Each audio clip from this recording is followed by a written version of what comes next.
Hello दोस्तों, मेरा नाम है हैप्पी कुमार पांडे और ये है आपका खूबसूरत सा चैनल हैप्पी क्लासेस। ऑलरेडी हमने 5 लेक्चर को कंप्लीट कर चुके हैं। आज हमारा 6 लेक्चर होने जा रहा है। इसके अंदर हम पढ़ेंगे conservation theorem of energy of particle. ठीक है, हमने कंजर्वेशन थ्योरम को पढ़ लिया, क्या होता है conservation theorem of linear momentum पढ़ लिया। ठीक है, conservation theorem of angular momentum पढ़ लिया। आज जिसकी बारी है हमें पढ़ना है कि conservation theorem of energy system particle क्या होता है। तो बच्चों, मुझे एक चीज़ आप ये बताएं कि कंजर्वेशन ऑफ एनर्जी से आप क्या समझते हैं। कंजर्वेशन ऑफ एनर्जी होता क्या है? आपने पिछली क्लासेस में पढ़ रखा है कि एनर्जी क्या होती है ना। अगर मैं आपसे एक क्वेश्चन पूछूं,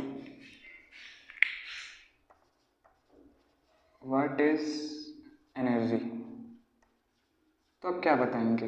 एनर्जी क्या होती है, एनर्जी क्या होती है और इसके स्रोत क्या हैं? स्रोत मतलब इसके सोर्सेस।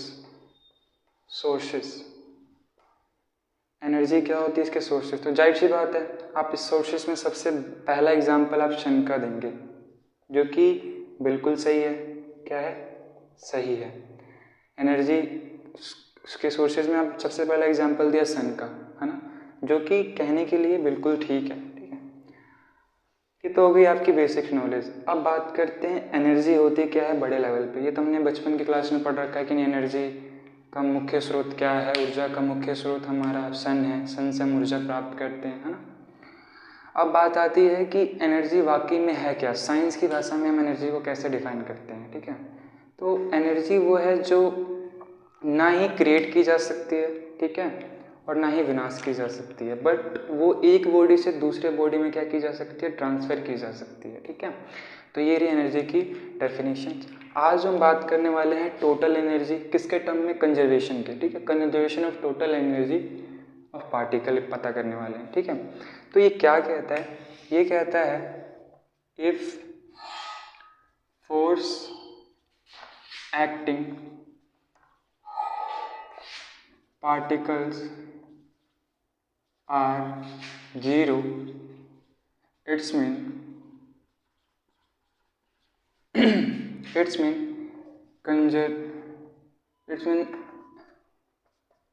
total energy of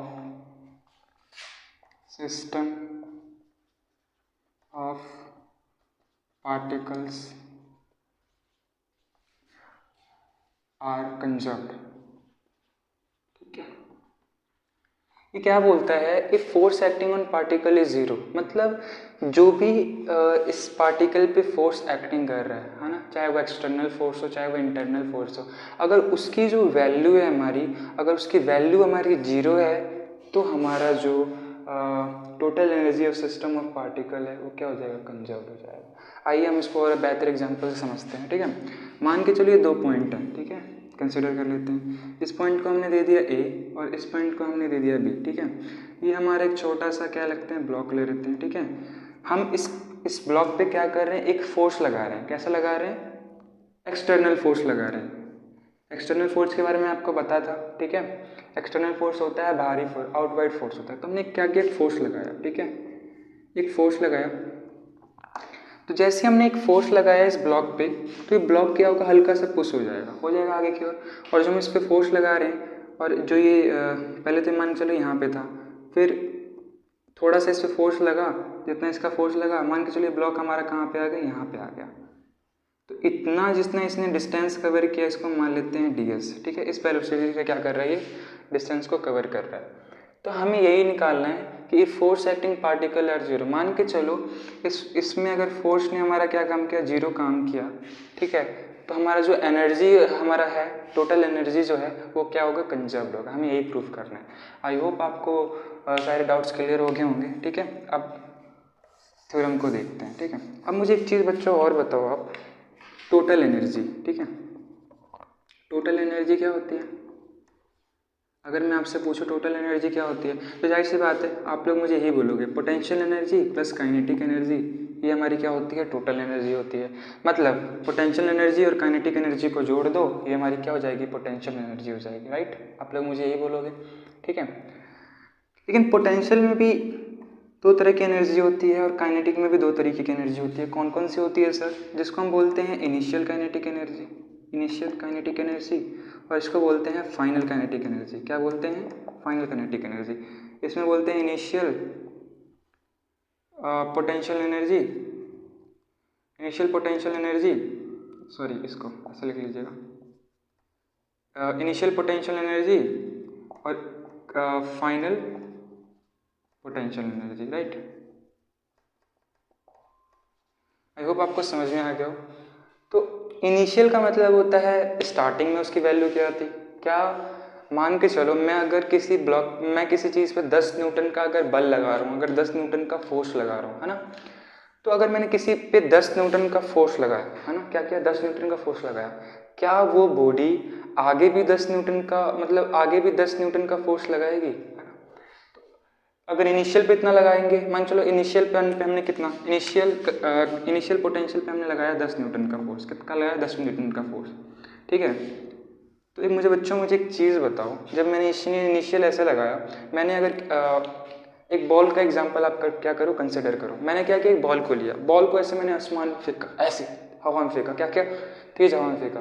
तो बॉल तो पहले अपनी वेलोसिटी से जाएगा, है ना, एक वेलोसिटी का डिस्टेंस कवर कर लेगा कि नहीं, बॉल इस स्पीड से जाएगा। धीरे धीरे जैसे ब्लॉक हमारा जाएगा, बॉल हवा में जाएगा, वो क्या होगा, अपनी वेलोसिटी को क्या करेगा, कम करेगा। क्यों?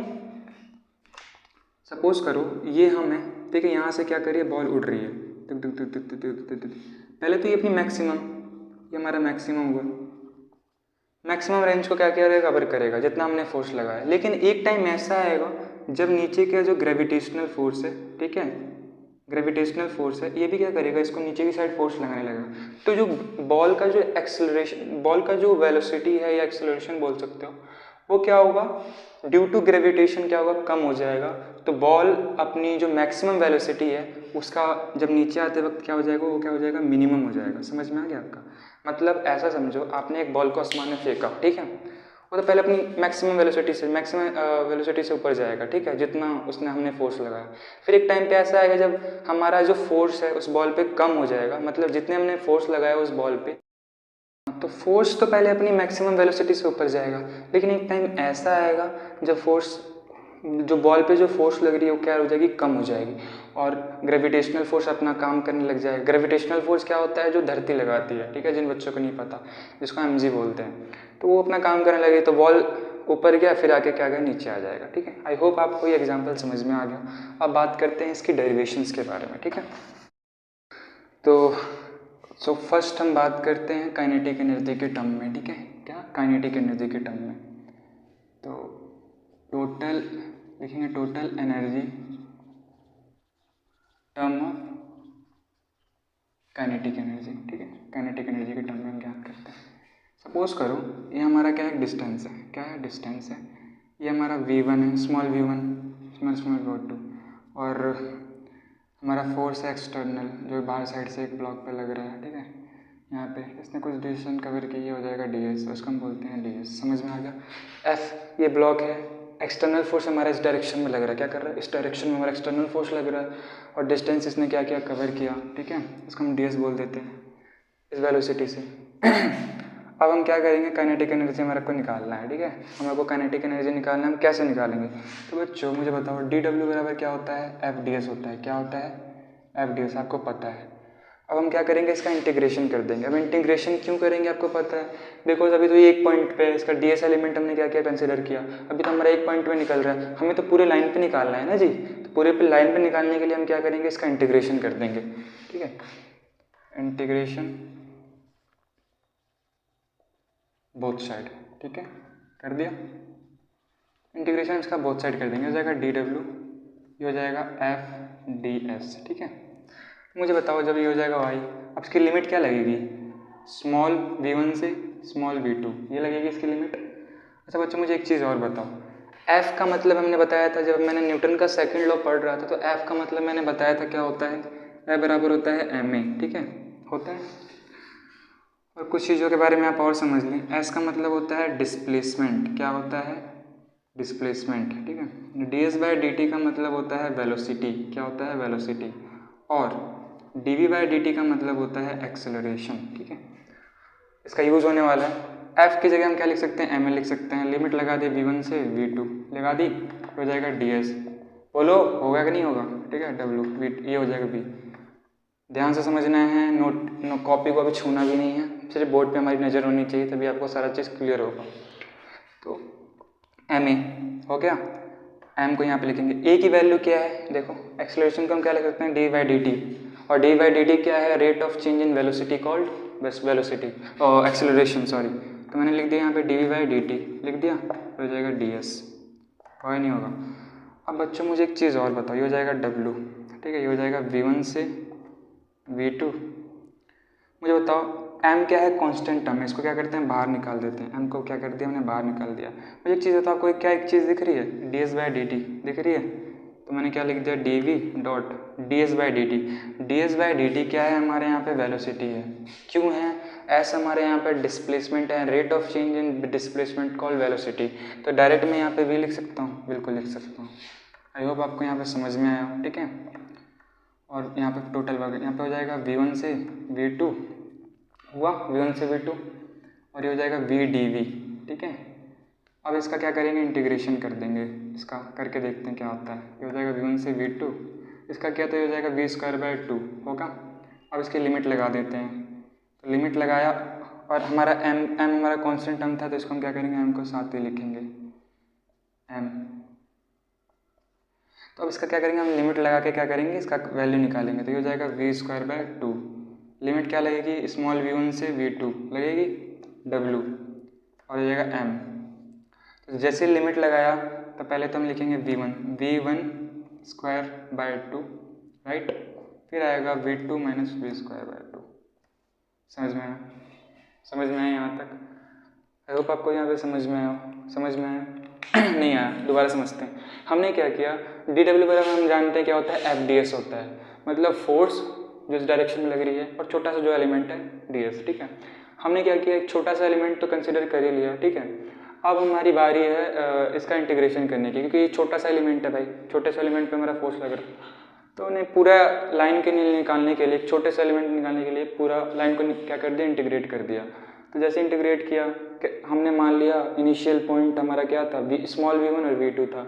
सेम हमने क्या किया, सेम प्रोसेस से सेम करते रहे, इसमें डाला लिमिट FDS, dW बार हमने किया तो हमारा W आ गया, MA, F को हम MA भी लिख सकते हैं, mass into acceleration dot DS हो जाएगा। लिमिट लगाया MdV, तो यहाँ पे जब DS और dt को हमने क्या किया, एक ही जगह हमने क्या लिख दिया, dV/dt। dV/dt क्या होता है, हमारा एक्सेलरेशन होता है, तो rate of change in velocity called acceleration. हमने क्या किया, इसी वैल्यू को यहाँ पे क्या किया, सब्स्टिट्यूट किया तो ds/dt हमारा जो वैल्यू आएगा, ds/dt की वेलोसिटी, हमने यहाँ पे वेलोसिटी की वैल्यू को डाल दी। सेम यहाँ पे किया, लिमिट लगाया VdV, इसका इंटीग्रेशन किया, हमारे पास ये आ गया। यहाँ तक सबको क्लियर है, नोट डाउन कर लिया, ठीक है। अब हमारा एक छोटा सा काम हो रहा है। छोटा सा काम क्या है, मुझे एक चीज़ और बताओ बच्चों, ठीक है। m जो होगा इन सबके टर्म में क्या होगा, मल्टीप्लिकेशन होगा। क्या हो जाएगा, m जो है सबके टर्म में क्या होगा, मल्टीप्लिकेशन हो जाएगा। और इसमें कॉमन निकालना हो तो क्या निकल जाएगा, जैसे मैंने क्या किया, m को सब में मल्टीप्लिकेशन किया, m V1 से V2 ये हो जाएगा 2, ठीक है, m V2 माइनस V2 हो जाएगा VT का स्क्वायर, हो गया। इसमें से कॉमन निकालना हो तो क्या निकल जाएगा, हमारा निकलेगा 1/2, ठीक है, 1/2, और इसमें क्या हो जाएगा, इंटू हो जाएगा, ये हो जाएगा 1/2 का स्क्वायर, MV2 का स्क्वायर 2। हमने हमारा जो वर्क निकल गया, ये हमारा क्या निकल गया, इनिशियल प्लस फाइनल, हमें यही निकालना था, और हमारा क्या वैल्यू आ गया। हमने इस वैल्यू को किससे इंट्रोड्यूस कर दिया, T से कर दिया। क्या कर दिया, T से इंट्रोड्यूस कर दिया, मतलब काइनेटिक एनर्जी की जो वैल्यू आएगी उसको हमने क्या कर दिया, इंट्रोड्यूस कर दिया एक टर्म से, T से। तो ये हो जाएगा हमारा T1 हो जाएगा, क्योंकि ये वेलोसिटी 1 है और वेलोसिटी 2, ठीक है। ये इनिशियल है और ये क्या है, हमारा फाइनल है, तो T1 minus T2। I hope आपको ये क्या निकल गया, वर्क निकल गया हो। और इसको ये किसके टर्म में निकला है, ये हमारा निकला है काइनेटिक एनर्जी के टर्म में, ठीक है। आई होप आपको ये समझ में आया हो। नेक्स्ट हम निकालते हैं पोटेंशियल एनर्जी। क्या निकालते हैं, पोटेंशियल एनर्जी क्या होता है। फिर पोटेंशियल एनर्जी निकाल के दोनों को क्या करेंगे, इक्वल कर देंगे, तो हमारा टोटल एनर्जी निकल जाएगा। तो इसको नोट डाउन कर लें। बात करते हैं वी पोटेंशियल के टर्म में। किसके? वी पोटेंशियल, पोटेंशियल एनर्जी के टर्म में। ठीक है, तो वी पोटेंशियल के टर्म में हमने क्या किया, हमने लिख लिया एफ को minus D by D S consider कर लिया। कर सकते हैं, आपको पता है। मैंने क्या किया, सिंपली इसका क्रॉस मल्टीप्लाई कर दिया, एफ डी एस कर दिया माइनस डी वी हुआ। तो बच्चों मुझे एक चीज़ बताओ, जैसे हमने अभी काइनेटिक एनर्जी के बारे में पढ़ा था, काइनेटिक एनर्जी में हमने एक टर्म इंट्रोड्यूस किया था डी डब्ल्यू। डी डब्ल्यू बराबर हमारा होता था एफ डी एस होता था। तो क्या मैं सेम वाली चीज़ को यहाँ पे कर सकता हूँ? तो मैं एफ डी एस की जगह डी डब्ल्यू लिख सकता हूँ, हो जाएगा डी एफ डी डब्ल्यू। हमने क्या किया, इंटीग्रेशन। हमने एक चीज़ और यहाँ पे नोटिस की थी, V1 और V2, मतलब कैपिटल V1 और कैपिटल V2 हमारा क्या होता था, पोटेंशियल एनर्जी होता था, पोटेंशियल एनर्जी की डिस्टेंस होती थी। तो हमने इनका इंटीग्रेशन कर देंगे लिमिट लगा कर। ठीक है, ये डब्ल्यू डब्ल्यू हो जाएगा। हमने सेम लगा के V1 से क्या कर दिया, V2 इसका लिमिट लगा के इंटीग्रेशन कर दिया, हो जाएगा DV माइनस। इंटीग्रेशन करते हैं, करें तो ये जो हमारा टर्म है ये क्या हो जाएगा, W हो जाएगा। ठीक है, ये हो जाएगा V1 से V2। आई होप आपको समझ में आ रहा है, V1 से V2 हो जाएगा और ये हो जाएगा V हमारा लिमिट लगा के, हमारा क्या जाएगा माइनस। हमने क्या किया, लिमिट लगाया। ठीक है, अब ये हो जाएगा माइनस V, हो जाएगा V1 से V2 W। तो हमने जब S की लिमिट लगाई तो हमने क्या पाया, हमने पाया जब इसकी लिमिट लगाई तो मान के चलो ये माइनस आएगा V1। ठीक है, माइनस का क्या आ जाएगा, माइनस का आएगा कि नहीं V1, माइनस का क्या आ जाएगा, पहले ना तो V2 लगा लो, तो हो जाएगा V2, फिर हो जाएगा V1। ठीक है, ये हो जाएगा, होगा। तो हमने क्या पाया, ये तो माइनस का V2 हो जाएगा, ये हो जाएगा प्लस का V1 हो जाएगा। जब इसकी वैल्यू को हमने इंटरचेंज किया, मतलब इसको इस साइड भेजा, we got V1 minus V2। मतलब V1 हमारा क्या था, इनिशियल पोटेंशियल एनर्जी, और ये क्या था, इनिशियल क्या हो जाएगा, सॉरी फाइनल पोटेंशियल एनर्जी। ठीक है, हमें यही यहाँ निकालना था। अब हम क्या करेंगे, जो भी आए इन वैल्यू को हम क्या करेंगे, करेंगे। ठीक है, तो हमारे पास काइनेटिक एनर्जी के टर्म में हमारी जो वैल्यू आई थी वो क्या आई थी, हमारी जो वैल्यू आई थी वो आई थी T2 माइनस T1, ये आई थी। ये अकॉर्डिंग टू किसके, काइनेटिक एनर्जी लिख सकता हूँ यहाँ पे। सेकेंड जो था इक्वल में था, ये किसके, अभी हमारा क्या है, अभी हमारा है V1 माइनस V2, यही आया ना हमारा, देखो ध्यान से, ये किसके आया है, ये पोटेंशियल, इसको मानते हैं PE। ठीक है, अब हम क्या करेंगे, 1 वाले टर्म को 1 साइड करेंगे और T2 वाले टर्म को T2 साइड करेंगे। बहुत इजी है। हमने क्या किया, इस साइड T1 को ही कंसिडर कर लिया। ठीक है, T1 ये हो जाएगा माइनस का, तो इधर माइनस का क्या आ जाएगा, माइनस का T1 हो जाएगा। सॉरी, जब इस साइड ही हमारी वैल्यू आएगी, ठीक है, इस साइड जो हमारी वैल्यू आएगी, या इसको T2 मान लो, पहले हम T2 का कर लेते हैं। तो T2 माइनस का इधर आया क्या हो जाएगा, प्लस का हो जाएगा, ये हो जाएगा V2, है ना। सेम इधर ही करेंगे, V1 हो जाएगा, इधर आएगा क्या हो जाएगा, प्लस का T1। तो आई होप इसको ही हमने इसको क्या करना था, टोटल एनर्जी, ये हमारी क्या हो जाएगी, टोटल एनर्जी। कैसे हो जाएगी, T2 हमारा क्या था, final kinetic energy, final potential energy, initial potential energy, final initial kinetic energy, और यही हमारा क्या होता था, टोटल एनर्जी। आई होप आपको ये सारा पसंद है। अगर आपको समझ में आया तो वीडियो को लाइक करना ना भूलें। ठीक है, और साथ साथ कमेंट भी करें कि आपको वीडियो कैसे लगी। मिलते हैं हम नेक्स्ट लेक्चर में। तब तक आप पढ़ते रहें। All the very best.